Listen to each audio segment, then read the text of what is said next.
Normally we don't do stuff like this, but I just want to show my reaction, my instant reaction after they won. Just wanted to demonstrate the joy I felt. Here we go.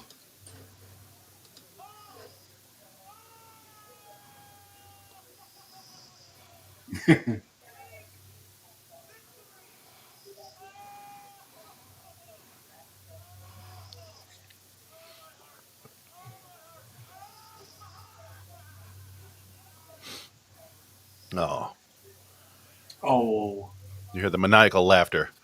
Yeah, that was now. You know what? Look, well, ladies and gentlemen, I think we try to keep ourselves composed as professionals, podcasters, or writers, or whatever you want to call it. But this series, this last month of baseball, has been absolutely 100% brutal, brutal for Tiger fans out there. But, ladies and gentlemen, it is okay to express yourself. It is okay to have a moment of things, and it is a yeah. Look, Cleveland won the AL Central. Congratulations. Guess what? Cares. you No st- one cares. Saturday, by the way, the drizzle. The series starts Saturday. No one cares you won the AL Central. No. Guess what? You went back to back AL Central championships. Cool. Guess what? No one cares. Nobody cares. You can look. Winfield Perez, Hinch, all day was getting second guessed. He came through you know, I I can't hear you, Raj. something's up, Raj. oh, you I, can't yeah, you're hear me cutting now? in and out. Oh, come on. Are you serious? What about now? Yeah, you're much better now. Okay. All right. But even when Um, when you were doing the nobody cares stuff, it and was kind of you were in a oh, tunnel. well, nobody cares that Cleveland won back to back. Okay. Do you Yeah, guys hear you're me now? much better now. Yeah, Okay. it Okay. just I don't know. You went in a tunnel for a little bit. Yeah. So But here's yeah, the thing. definitely. Congratulations on winning the AL Central. That's real nice. Good for Yeah. them. Look, they won the AL Central. That's great. It doesn't matter. Look, Javi Baez, people have given him crap. I think it was my nose gate or noise gate. Yeah, I had to play with the settings a little bit. I turned it up a little bit. I still have to get a new board at some point. Anyway, Hi, Doug. look, hey Doug, Mr. Kloss. I'm never going to call him Doug. This was exactly. You can second guess a lot of things. This lineup atrocious with runners in scoring position, but right now, let's just savor the fact that the Tigers are going to Seattle and they're going to be home playoff games. Let's just enjoy it for what it is, and I'm okay with it. I'm quite frankly, they beat Cleveland. That's all that matters. You beat the Browns on Sunday, and you took care of business against the Guardians this week, and then you got Cincinnati, and the Lions play Cincinnati on Sunday. Clean up the Ohio sweep. Continue to sweep up Ohio. Do what you got to do. All right, gentlemen, the floor is yours. Yeah, well, ended up being a heck of a series. Mhm. I was prepared to kind of throw my hands in the air and not wave them like I just didn't care, but more like kind of like have no answers because I really don't think there is. I mean, the story of this series was the Tigers hitting with runners in scoring position. They were 1 for 28, I think, before they finally got a hit. Or I'm sorry, 3 for 28, and one of Yeah. those three resulted in an out anyway. It was the Baez single where McKinstry got thrown out at third. So they just and like I don't know how you fix something like that. All right. I don't think you can. No. It's like you get new players, I suppose, but it was just a nightmare. And then finally, they had the big inning that they've threatened 9 times, 9 times, uh, Nine Nine. times. at least a handful, a half dozen times over the first few games. And it was nice to see Dingler get the big home run. The Ohio State kid beating up against Maslin, Ohio. Pride. yeah, Yeah. and yeah, and just finally all the guys coming through, and Winsel Perez, who's been the target of a bunch of people. He hasn't played well. He hasn't played well in September. He had a rough month, and he hasn't had a good series. But he came up with the biggest hit of the game, and it's just one of those things where I don't know. After the series, you look back and go, "Oh, that was big. That was big. That was big." And yeah, it's just for the season to have ended the way it did for the Tigers, and for them to come out here and kind of exercise this little mini demon. I think it feels a lot better now. I was on a Cleveland podcast back on Monday, and one thing I mentioned to the guy was that the Tigers' offense has been so bad that it really was up to the pitching staff. They were going to have to throw 2 incredible games at least this week to take this series.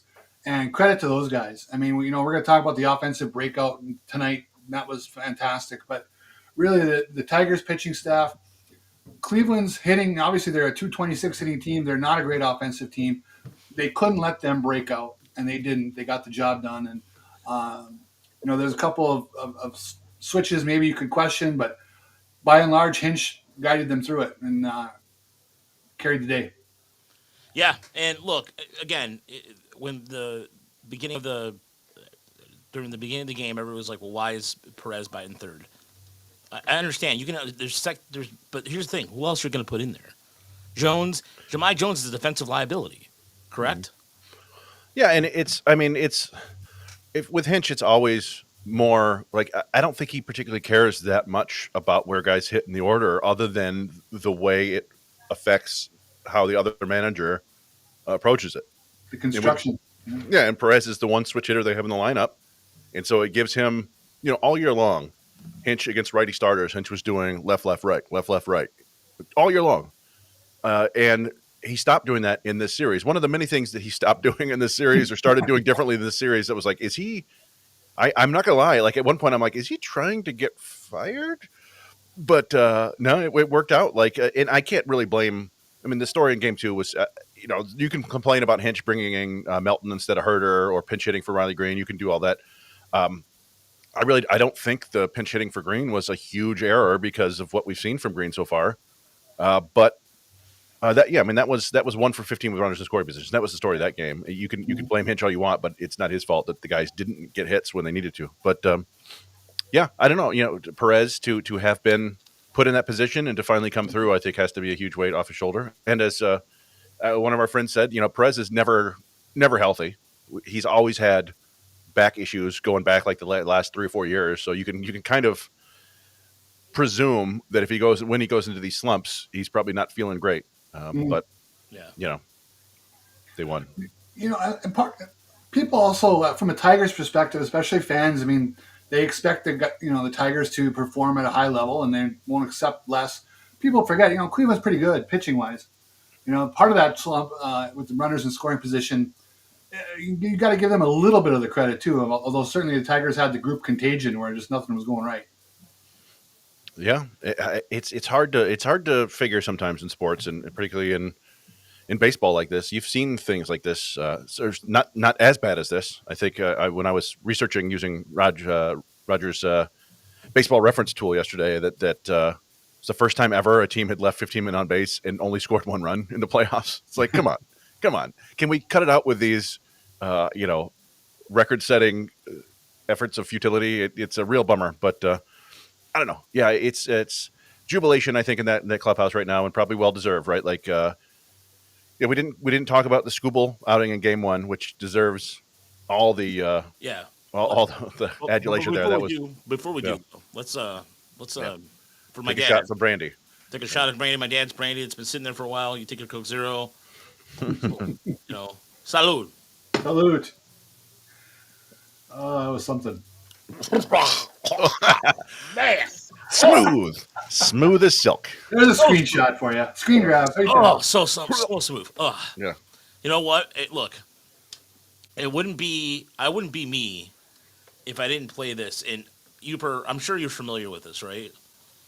I think we've played this on the show before with you involved, right? So you're probably thinking to yourself, what are you talking about, Roger? What are you talking about, Roger? What am I talking about? What am I talking about? Uper, ladies and gentlemen? Lay it on us. I will tell you what I'm talking about, ladies and gentlemen, because this is definitely worth playing right now.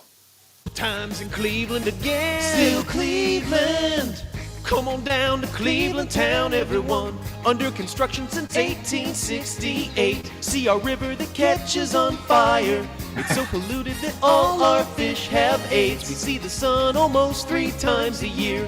This guy has at least 2 DUIs. The flats look like a Scooby-Doo ghost town.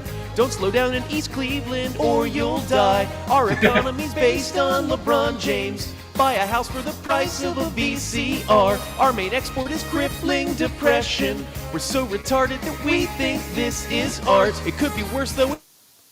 Hey. He always, Yeah. Hey, you know what? Yeah.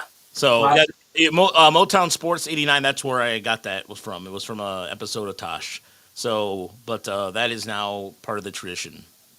So yeah. And let's talk about Tarek Skubal's start. By the way, that was let's talk about how well that was. Oh, there's Mike. There's Mike. yeah. Mike, join us.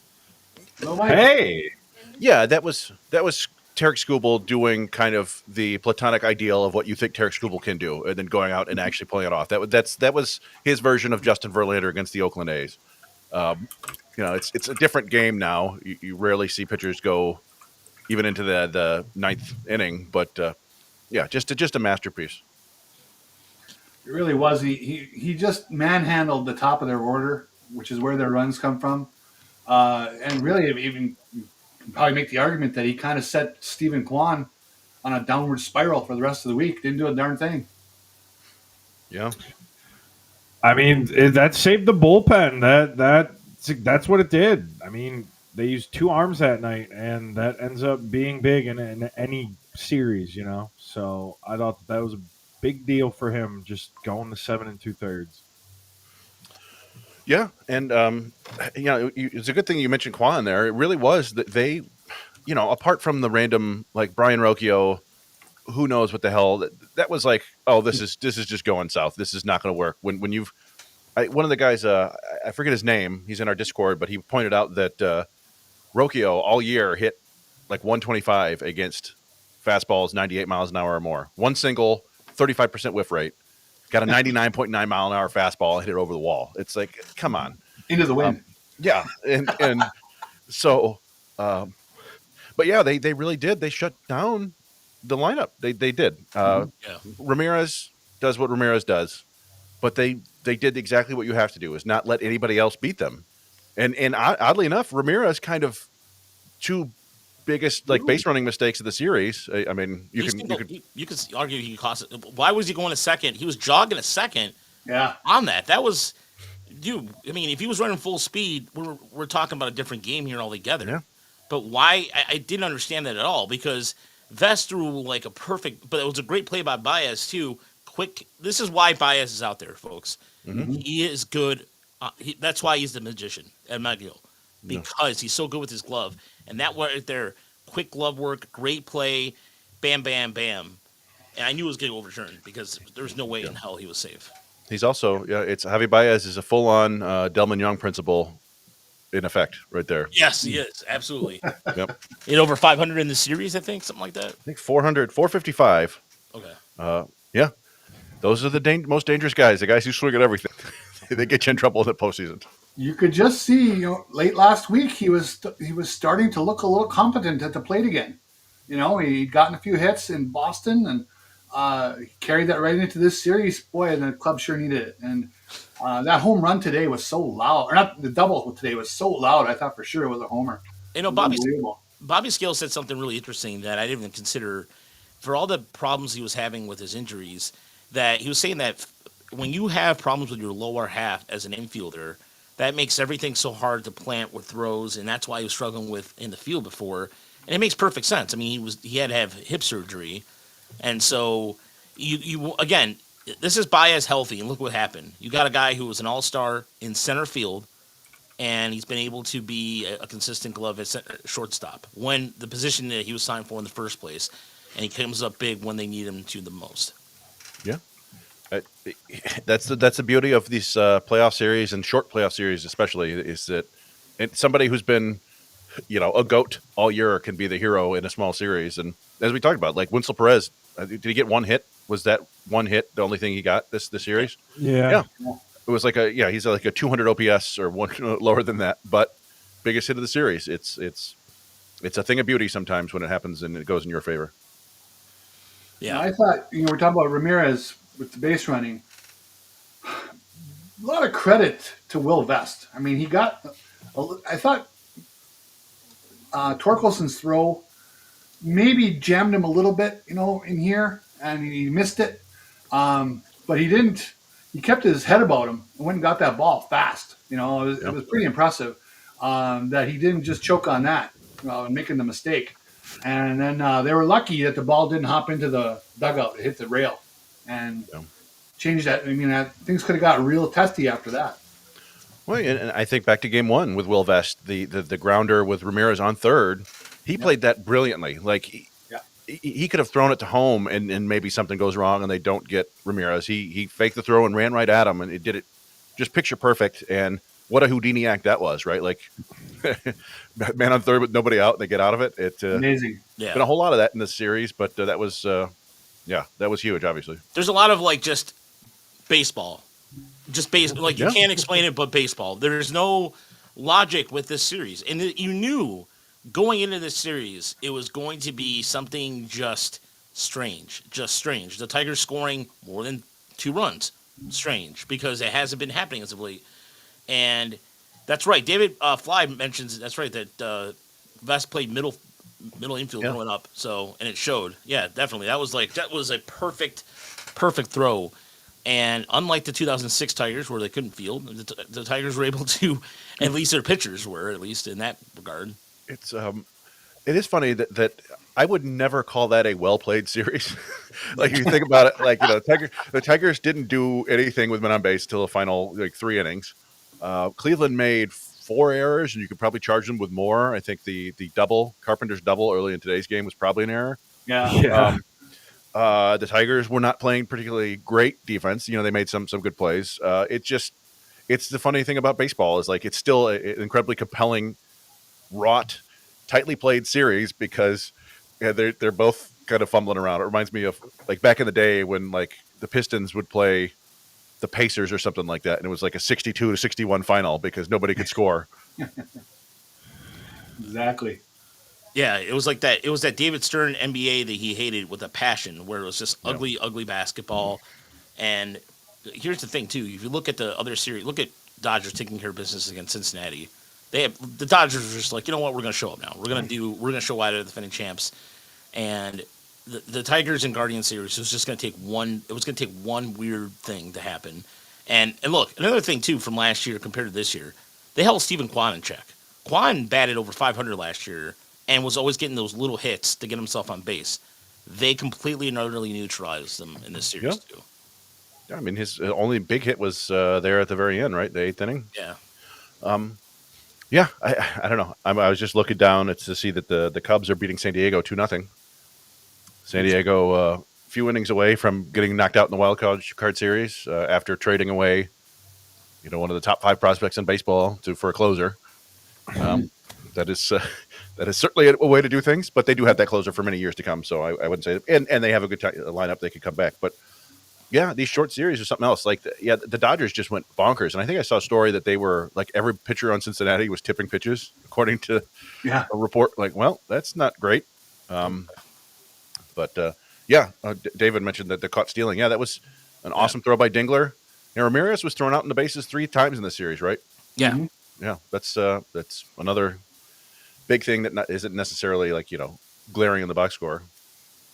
Yeah. Another thing today, I thought Flaherty. I mean, he only went 4 2/3, but heck of an outing. Really kept Cleveland quiet early. Didn't let them get away, and that was pretty big. I mean, he hardly let anybody on base. Yeah.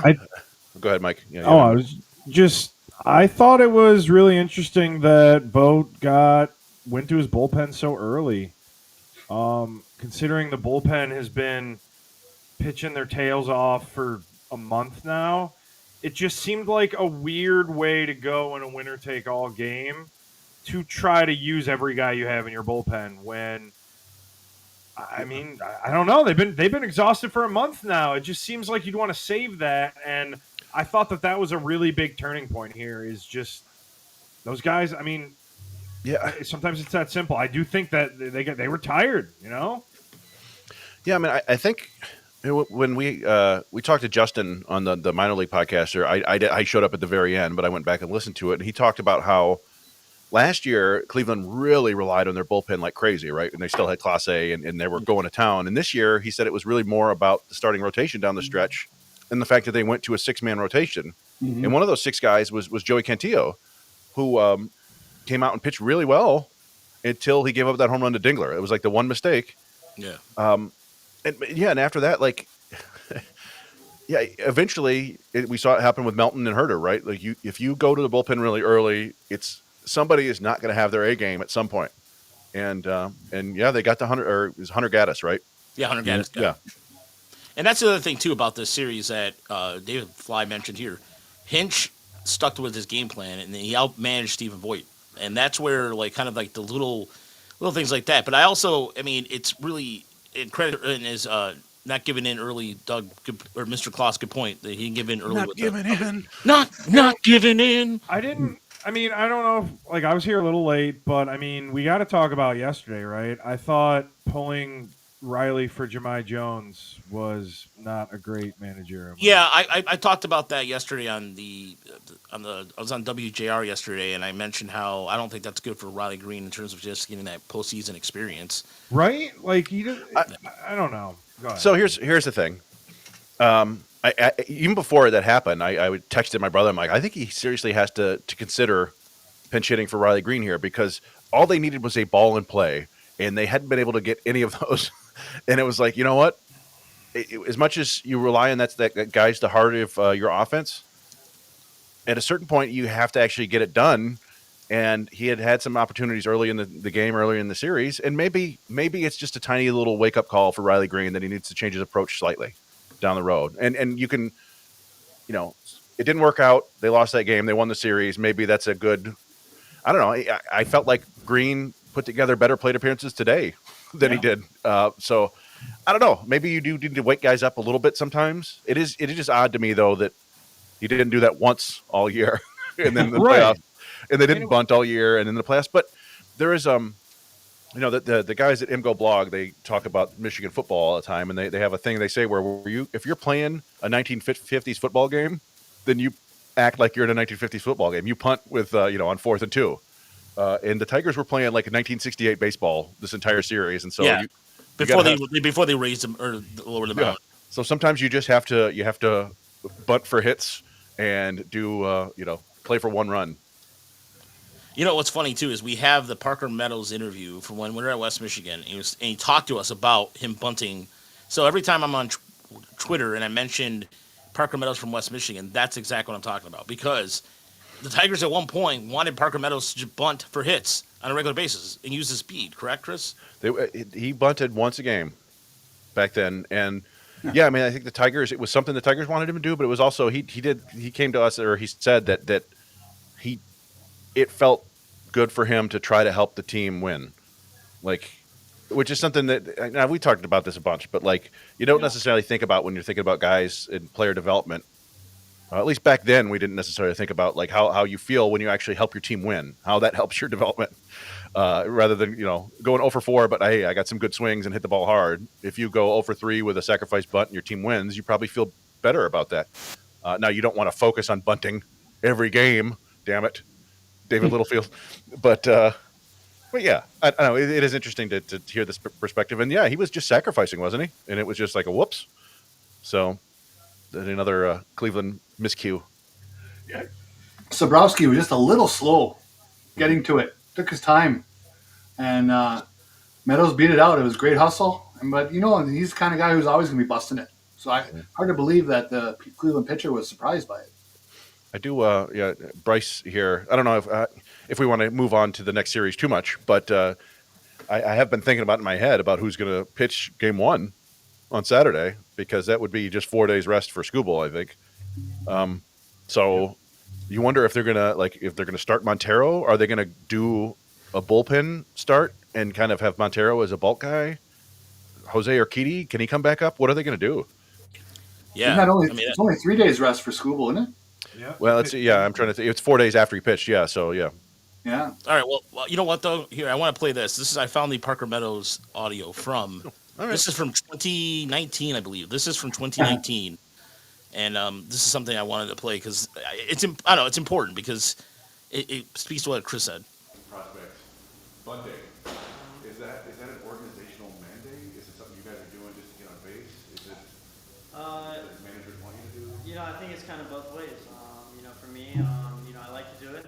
I think it's obviously not going to get me to the big leagues, but it can build that confidence. I could be 0 for 3 at the plate and lay a bunt down and get hit, be 1 for 4 for the night. So like I said, it's definitely a confidence booster. Yeah, I didn't think about it that way. That's 1 for 4 looks a whole lot better than 0 for 4, doesn't it? Yeah. Yeah, it feels a lot better. You can go into the next day. So we saw you make a really nice running catch there. Okay, so it's always important to establish that timeline. That was our first ever. By the way, that was our first ever video. So Nice. Yeah. Yeah. That's funny. I remember doing that. And that was before, obviously before West Michigan upgraded their clubhouse area. yeah, Yeah, I don't. Yeah, small ball. Told you all small ball works. yeah.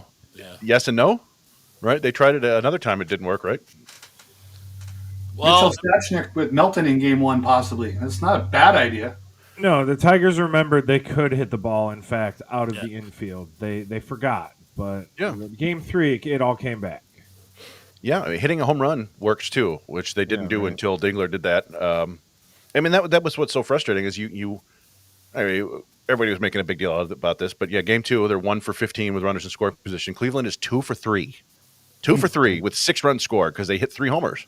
Yeah. It's like, yeah, home runs win in the playoffs. That's what happens, and that's where you hope maybe Riley Green and Kerry Carpenter and Torque. Maybe Torque can get back on track. He kind of had a rough series until he got a big hit there at the end, but yeah.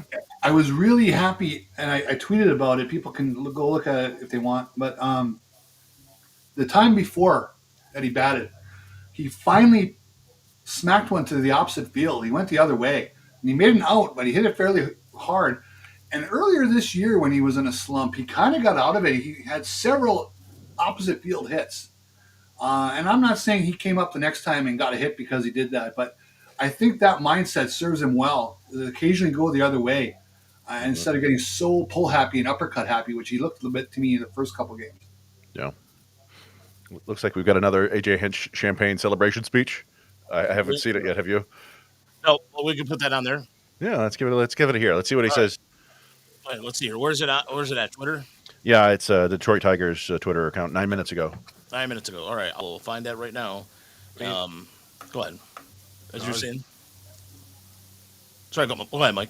Oh, I was just going to say if Chicago, or if the Cubs hold out, it's going to keep that streak going of the team that wins game 1 wins the series. Oh yeah. I kind of love that little nugget. Though I would have put I was thinking about putting a little parlay of all 4 of game 1 winners winning yesterday, and that would have been a huge blown bet. But that's why I don't bet, All right, here's AJ Hinch in the locker room. Hey, congratulations. This should feel really good.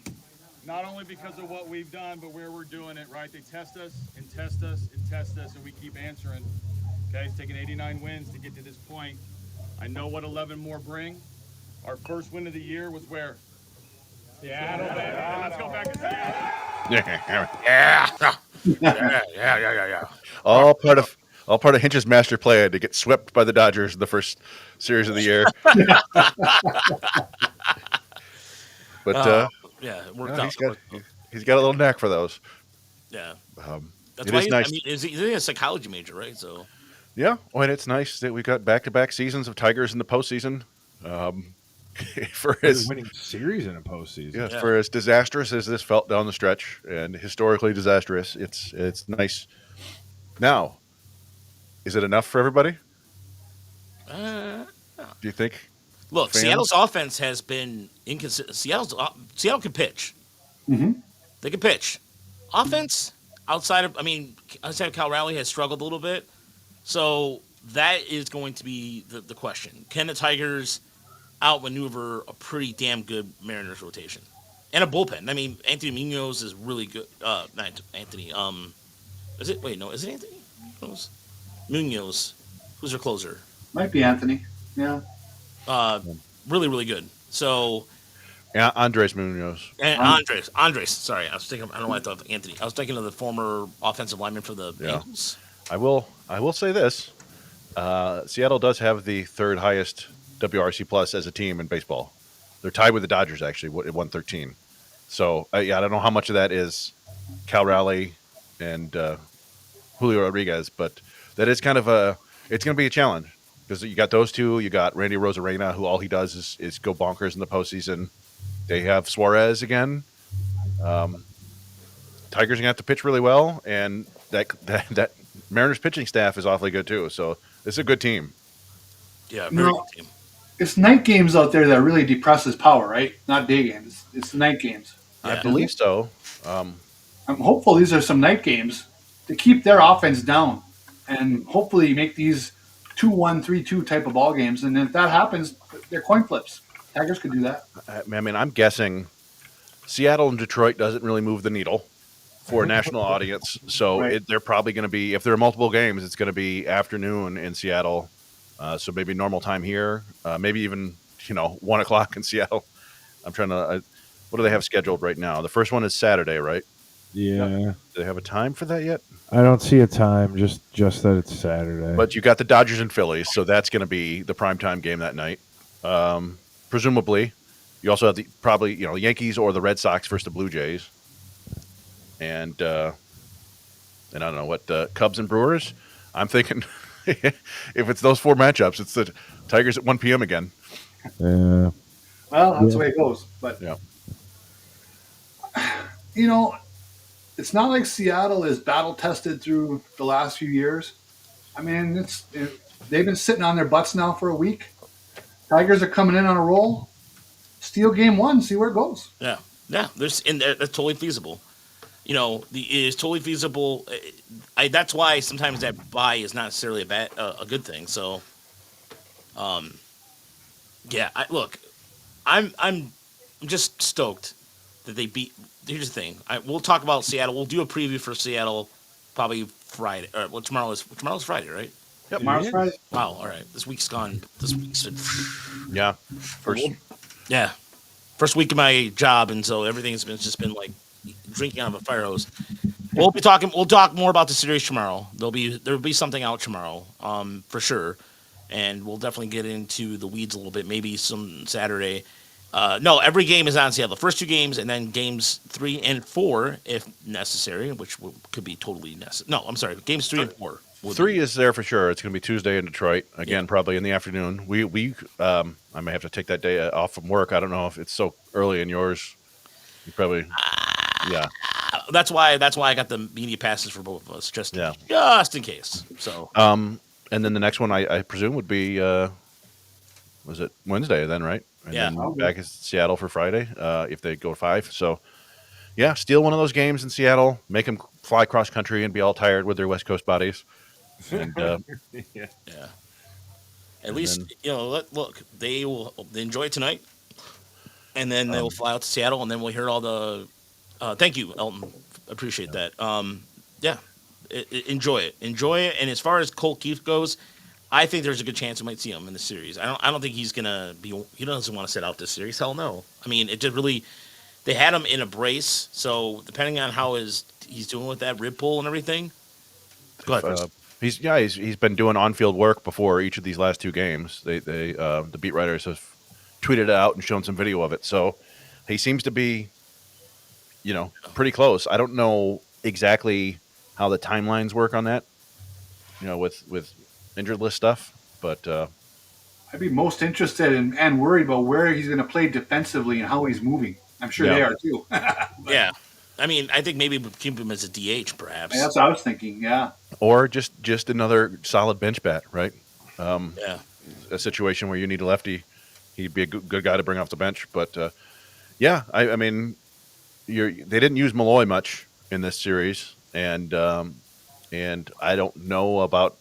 I don't think none of Seattle's starters are lefties. I don't know about their left-handed bullpen arms, so they may want another lefty in the lineup anyway. Yeah. Yeah. So Very possible. Yeah, I expect some more offense in the series from the Tigers. Even though Seattle's rotation is really good, Brian Wu and all those. This is a Seattle team. This is the first time in the postseason. Tigers got a little more experience. yeah, So it's funny. How would you rank them? It's only a 3-game series, but MVP of the series between Skubal, Baez, and Holton. Oh, Well, I mean, for sure dominance, Skubal, but Baez did come up with a number of big plays and was consistently On putting both pressure. sides. Yeah. Yeah, I don't know. It's tough. I think it's Skubal. They had to have him go that long to win that game, I think. And if they don't win that game, they're not winning the series. Obviously, It's fair to say if they lose the Skubal game, it's hard to envision them winning 2 in a row. Yeah, I mean, So I'll go with you there. Yeah, Javi Baez, I mean, good Lord. I mean, we already talked about it. We don't have to go too far into it again, but he would be mine. Just he got some pitches he could handle. Good for him. He didn't wave as much at junk.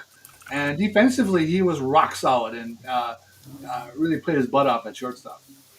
Yeah, everybody's mentioned invest too. I mean, it's hard to argue with getting out of that. We talked about getting out of that jam, but yeah, that's a great point, Mike. That Skubal going that deep into that game and then Fest finishing it off basically made the entire bullpen an option for the next 2 games, which became huge. Yeah.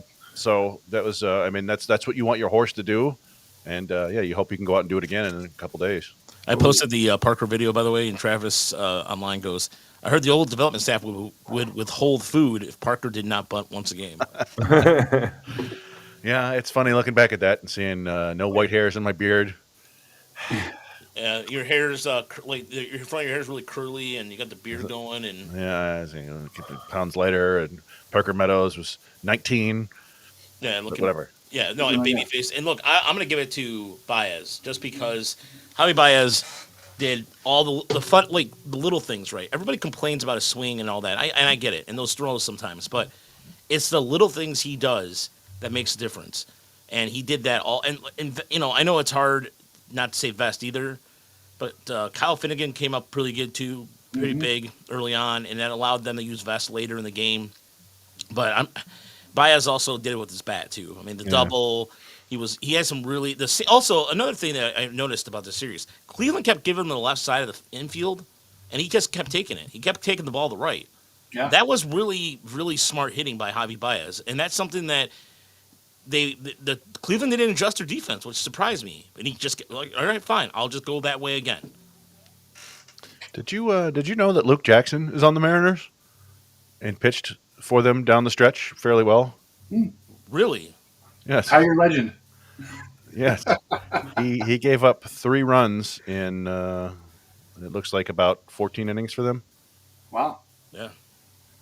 Let's see. By the way, we Yeah. do have times for Saturday. It'll be 8:38 if the Yankees advance, or 4:08 if the Red Sox advance. This is from Freep. So we want a later game, right? That's what we want. Yeah, if Youp's point is correct about the ball not flying at night out there, then yeah, that would be better. A later No, I game would can't also. root for the Yankees. I can't do that. Yeah. I'm good on that. I don't like if either of those teams lose. I'm happy with it. Yeah. I'll tell you what, though. I just thought if they can steal game 1, they've got Skubal in game 2. Yeah. I mean, holy crap. Yeah. I mean, fly home up 2-0. How would that feel? I mean, look, I do not like. I guess I don't know how to put this without sounding like completely pessimistic and defeated. I don't see any situation where they beat them, and let me explain. I'm coming from the fact that the last, when the Tigers played Seattle at the end of the first half, that was the first time that I didn't feel like the Tigers were the best team in baseball. And maybe that's my own delusion. Yep. I'm being facetious with my opinion, saying they can't beat them. But I'm saying that series was like the worst series that they played in the whole first half. Yeah. It was awful. They lost. Skubal had 5 innings of 4 runs, which for him is terrible, only 5 innings, and he gives up the 4 runs. I think he had 2 or 3 walks, too. That series, to me, shook my confidence for the first time all season, and then I never fully regained it because that was kind of when they started sliding a bit more. Yeah. No, I mean, I could say that Seattle. I mean, Seattle was a very good team in the second half for sure. Like they just ran away with that division. They were neck and neck with Houston and just basically stomped them out and ran away. But yeah, I mean, if you win game 1, everything that like it's your oyster, right? Because you get Skubal in game 2 and possibly game 5. Yeah.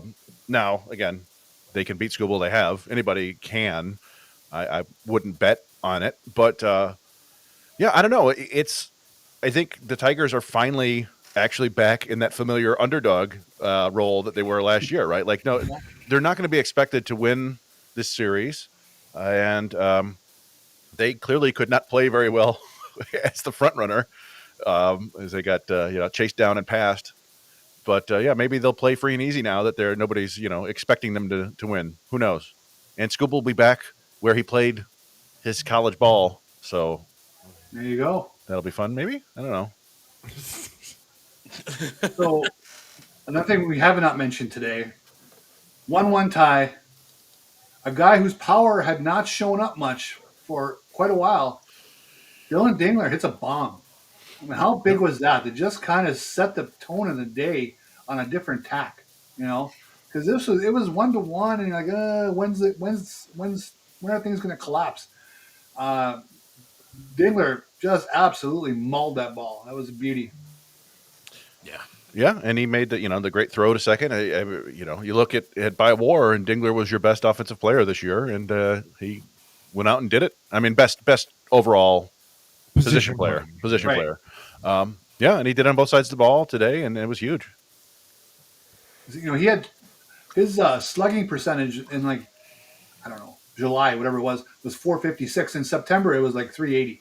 He just hadn't been that power source. He still had a good batting average, but his strikeout rate had spiked in September as well. So I just thought maybe the weight of a full season in the majors as a catcher was starting to weigh down on him, and he didn't look good the first couple days of this series. But when they needed him, he connected. Yeah, it's nice to have a good catcher. Yeah. So Go ahead. no, go ahead, Roger. No, you're good. Go ahead. I'm trying to change the subject, so why don't you?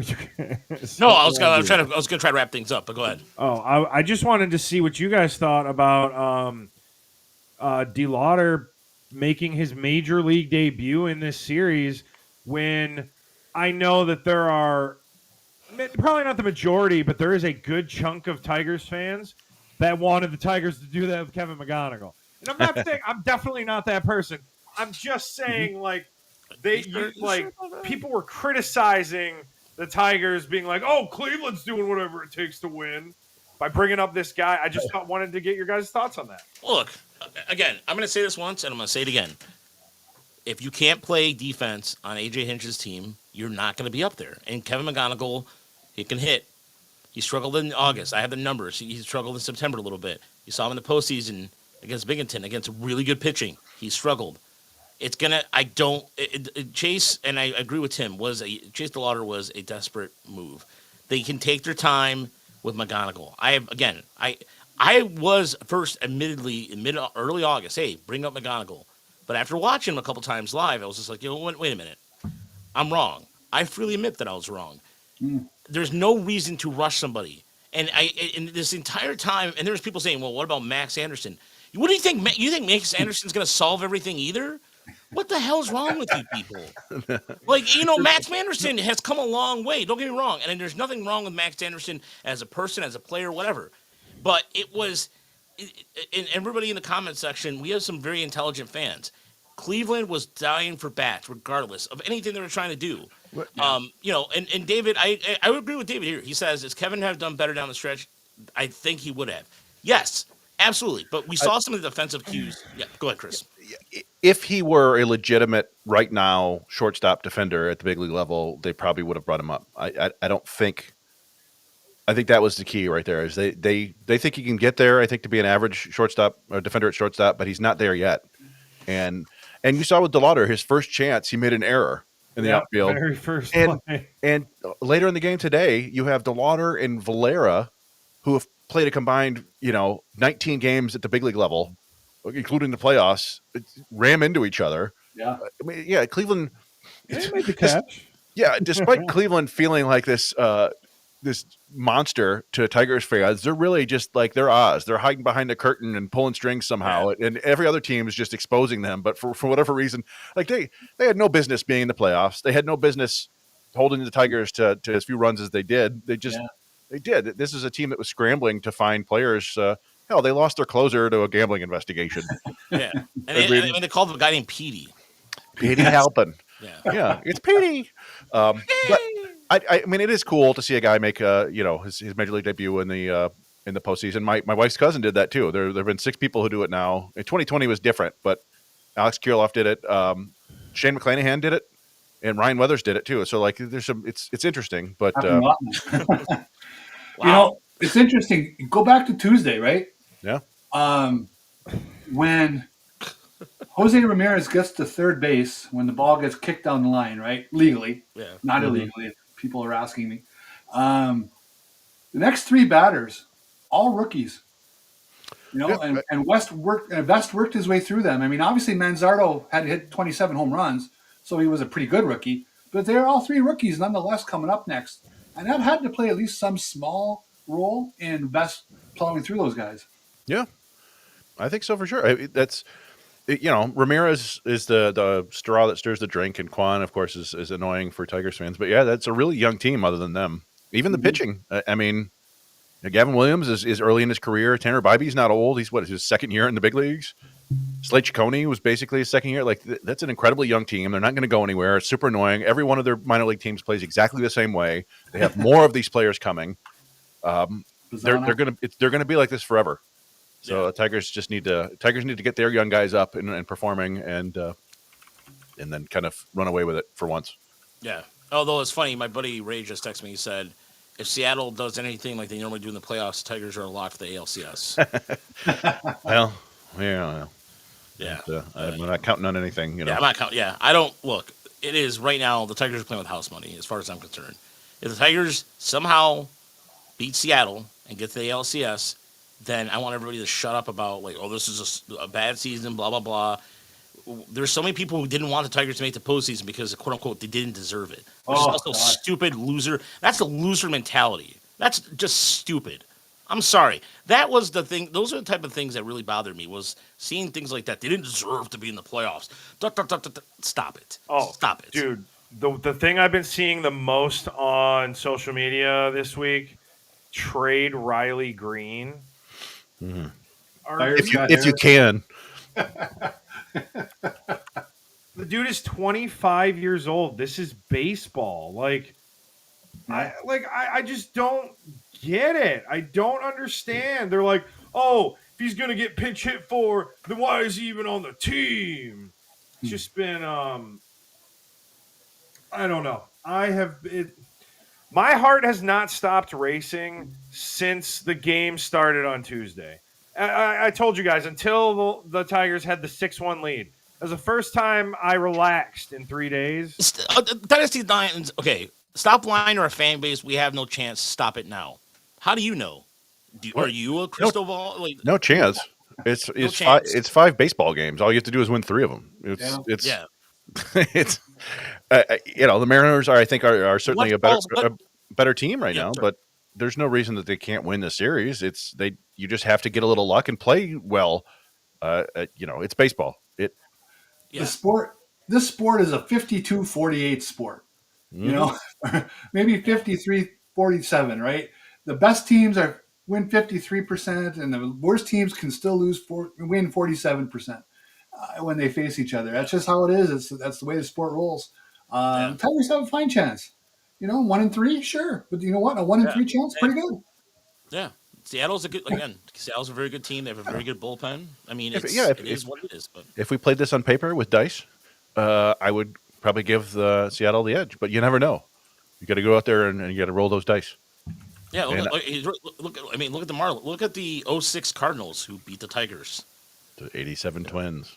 Oh, there's so many. You can just there's keep so many going. examples of it. Yeah. So 1960 Pirates. I mean, come on. 2001 Mariners. By the way, Dynasty Lions, the Seattle Mariners won 116 games in 2001 and didn't get anywhere. That was an elite team and didn't get anywhere. The Washington Nationals beat Houston Astros a few years ago. The Astros were a juggernaut. The Nationals went out there and beat Verlander. Yeah, it happens all the time. Thank you, Bernard. Much appreciated. Bernard says congratulations from Cleveland. Thank you very much. Thank you, Bernard. Congratulations to Cleveland. What an incredible run down the stretch is as annoying as it was. It's a lot easier to congratulate them after, smiting them in the wild card series. But good Lord, that team, just a nightmare to play against. And going back, sure, Seattle could sweep this series. Yeah. The Tigers' offense has been awful. Okay, I mean literally beyond bad. Okay, so sure that could happen, but again, just the nature of the sport, you never know. Yeah. Yeah. Look, I mean, here's another example of the elite teams, kind of the elite argument. You can, and this is perhaps maybe a bad historical example, but look at the Pirates and Yankees teams back that was with the 60 World Series. That's what. Yeah, you mentioned that. Yeah, the Mazeroski. The Mazeroski thing. Yeah. That was a team. Like, yeah, you're exactly right. Look at the team. The Pirates put together had one Hall of Fame. I believe outside of Mazeroski was Roberto Clemente. Correct? Is the only Hall of Famer on that team? I'm sure. Yeah. Yeah. The Yankees had DiMaggio, Whitey Ford, Mickey Mantle, Roger Maris. They had Bobby Richardson. They had some pretty good guys on that squad. Check out the run differential in that series.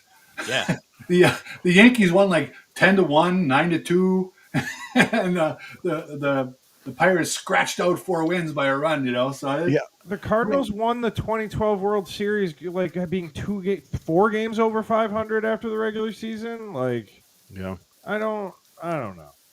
That I forget that Pittsburgh series has the biggest play by championship win probability of all time, and it was not the Mazeroski walk-off homer. It was somebody else hit a 3-run homer, I think, to tie the game in the inning before. I have to go back and look at that. It was a absolutely bonkers World Series.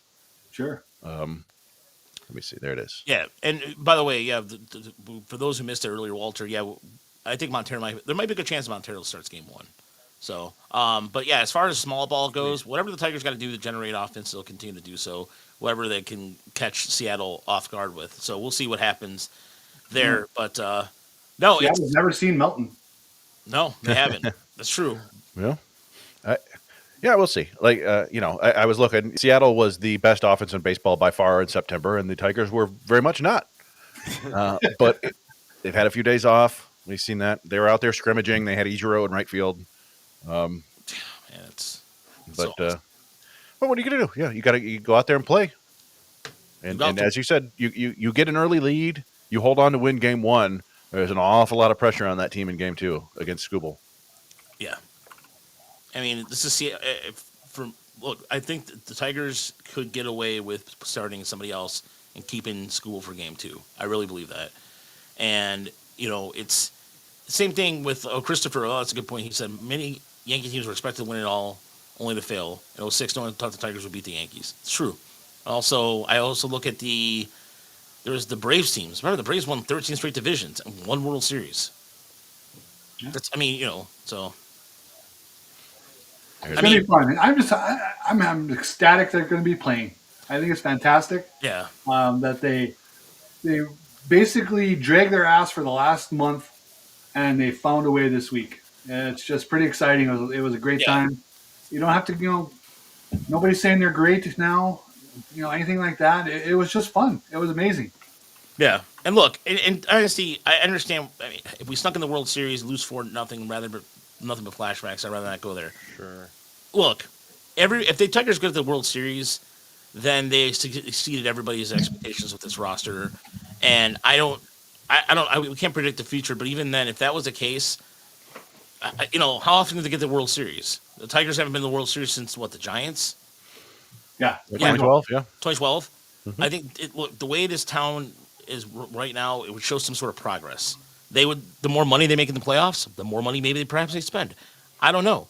The 2-2, it is 2-2, Kevin. So 2 games in Seattle, 2 games potentially, in Detroit, and then the final game would go in Seattle, game 5. Should do the 2-2-7 series with Jack A. Jack A. Hey, y'all.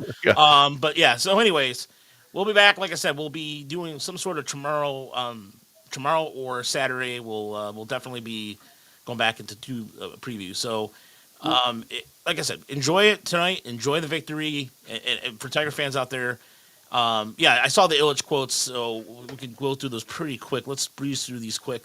some of these quotes because some of these quotes are very robotic. Chris Illitch was asked about the possibility of extending Tarek Skubal beyond 2026. Quote, "We're in 2025 now." He said, "We're going to focus on the playoffs and really focus on the game in front of us." Of course, I mean, I don't expect him to say anything, groundbreaking there. And then the second, his first quote, "This is a step in our journey. We want to win a World Series. If this year, then great. If not, we're going to keep at it until we get there." End quote. Yeah. The Skubal stuff, people can keep bringing it up. Tarek Skubal does not want to sign an extension before he's a free agent. Yeah. He doesn't. Yeah. He has no reason to. He has no reason to limit how many offers he can get. He's gonna, if he pitches healthy again next year, I mean, there's no reason to think he can't win a third straight Cy Young. I mean, he still has to win the second one this year, but I think he's the favorite. He could be. You're talking $400 million deal probably, and the Mets will give it to him. Some other team, and I just don't think the Tigers are going to do that.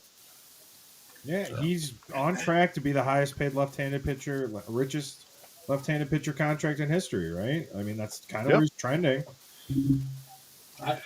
I love the guy, and I would love to see him stay, but there are definitely baseball and business reasons why you don't. I mean, he's going to be turning 30. He's got 2 major surgeries on his arm. I mean, he's about to win 2 Cy Young awards. Yeah, no, I will accept another surgery year if it means that he has another chance to win a 3rd Cy Young here. Is that not like in a World Series? I don't know. I mean, he's amazing. There is a pretty nasty track record of guys who had 2 Tommy John surgeries. But when they come back, for the second one, they don't, for whatever reason, they don't do very well. That's Walker Buehler territory. Yeah. You hate to think like that, and it would be awesome if he spent his entire career in Detroit. I think we all agree about that. It's just the nature of the business he's a guy who cares about the union and cares about other players, and he's going to go out and get as much money as possible because it helps everyone else too, and also it's good for him. And it's good for this guy right here, Scott Boras. Look, see how Scott Boras is looking at this, going, "This is how much money."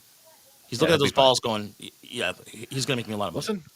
Listen, we can complain about Scott Boras all we want. They're the ones who knew to sign Tarek Skubal as an amateur and to convince the Tigers to draft him. Like the Boras Corporation has better scouts than just about any team. Yeah. So I mean, they're signing these guys to, when they're in 10th grade and stuff. So they know what they're doing, and he's going to make a mint on this one. Yeah. And there we go. And that's all there is to it. So thanks so much, everybody, for watching. Thanks so much for listening at home. And you can find next after our show tomorrow or Saturday, we'll be doing the Tiger Minor League Awards. Don't forget to check that out Monday night live. We'll be doing that actually, there's no game on Monday, right? So we can, right? Yeah, there's no game on Monday. So that will be, all the upcoming program will be continuing to, and thank you so much for watching with part of the Believe Network. You can find us on Apple Podcasts, Spotify. Keep it classy, everybody. And we appreciate it. Thank you, Dynasty Lions. And like I said, I'm never going to disparage people. We're always going to have a healthy debate. There's no reason to call people names or anything like that. This is what the show's for. Like we're not 97.1. What are you, a moron? We're not going to do that. So agree to disagree, but we're always going to try to come across as even keel. So thank you, Dynasty Lions. Thank you, everybody. Have a good night, and we'll talk to you soon.